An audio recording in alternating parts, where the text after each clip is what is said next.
والے قبضه مافیا بلې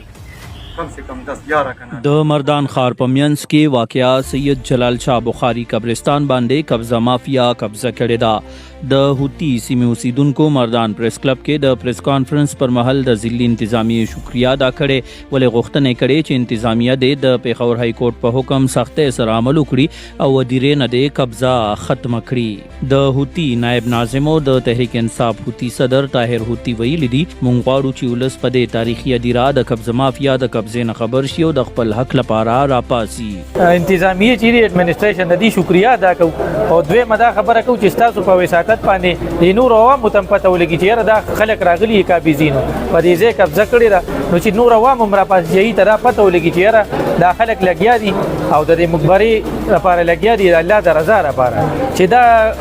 د دې قبضه مافیا نوال واکړي شي او خلکو ته عوامو ته وقف کړي شي. دغه رنګ د هوتی سیمې یو بل اوسیدونکي شبیر جان ویلي دي قبضه مافیا د دوی په ضد انتظامیې ته درخواستونه ورکوي. بس لنډه دا چې په دې کې خو یو خلکو کورونه جوړ کړي دي، هغه په کرایه ورکړي دي، ځان نه مقبرې دپاره خلکو دوه درې قبرونه عرضي طور سلي چې ورته یا جوړ کړي دي، بیا د هغې نه چاردیوالي راته وکړی، خو بیا دا خلک ځي زموږ د دې خلاف هلته کې کیسونه کوي، درخواستونه ورکوي. د پریس کانفرنس کوونکو وینا ده چې سید جلال شاه بخاری قبرستان اصل رقبه 15 کناله 14 مرلې ده، ولې قبضه مافیا په 11 کناله ځمکه قبضه کړې ده چې له وجې 11 زاړه قبرونه کنستلو باندې مجبوره دي. انتظامیه د زر تر زره د قبضه مافیا نه د قبرستان ځمکه واګزار کړي چې د ولس ستونزه هواره شي.